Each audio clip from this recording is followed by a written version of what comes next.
নমস্কার, আমি চৈতালি। আমার চ্যানেলে আপনাদের সবাইকে স্বাগত জানাই। আজ আমি শেয়ার করছি কাঁঠাল দানার ভর্তা বা বাটা। আমি কিছুটা কাঁঠাল দানা নিয়ে নিয়েছি। এখন প্রেসার কুকারে কাঁঠাল দানা দিয়ে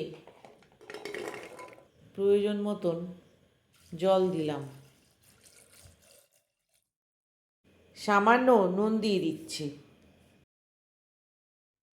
কুকারের ঢাকনা বন্ধ করে 8 থেকে 9টা সিটি দিয়ে দানাগুলোকে সিদ্ধ করে নেব।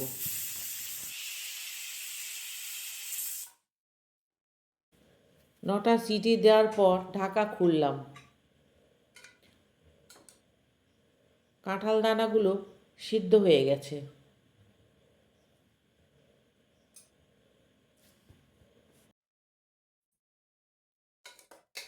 এবার একটা থালাতে তুলে ঠান্ডা হতে দেব। থালার মধ্যে সিদ্ধ করা কাঁঠাল দানাগুলো তুলে নিয়েছি। আমি 2 চা চামচ কালো জিরে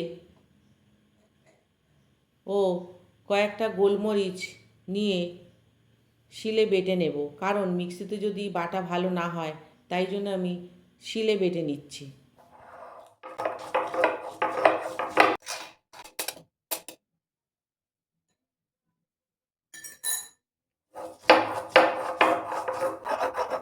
আমার বাটা হয়ে গেছে। বাটা মশলাটা এখন একটা বাটির মধ্যে তুলে নিচ্ছি। এইবার রসুন ও কাঁচা লঙ্কা মিক্সিতে দিয়ে ব্লেন্ড করে নেব। ব্লেন্ড হয়ে গেছে। এখন এর মধ্যে সিদ্ধ করা কাঁঠাল দানা আর এই বাটি করে 4বার জল দিয়ে ব্লেন্ড করে নিয়েছি। আমি দানাগুলো গোটা অবস্থায় সিদ্ধ করে মিক্সিতে ব্লেন্ড করেছি। আপনারা দানাগুলো হাফ করে নিয়ে সিদ্ধ করে মিক্সিতে ব্লেন্ড করে নেবেন, তাতে ব্লেন্ড করতে সুবিধা হবে। আমার ব্লেন্ড করা হয়ে গেছে। এখন কড়াইতে সর্ষের তেল দিয়ে দিলাম।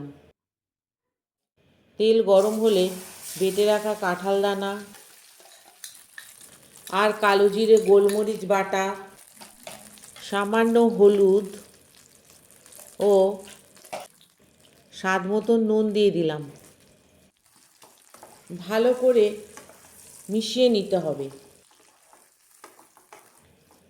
আর শুকিয়ে যাওয়া পর্যন্ত নাড়তে থাকবো।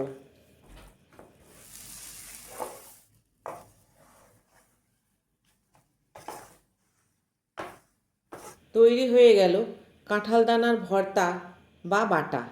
এই রেসিপিটি কেমন লাগলো আমায় কমেন্টে জানাবেন। ধন্যবাদ।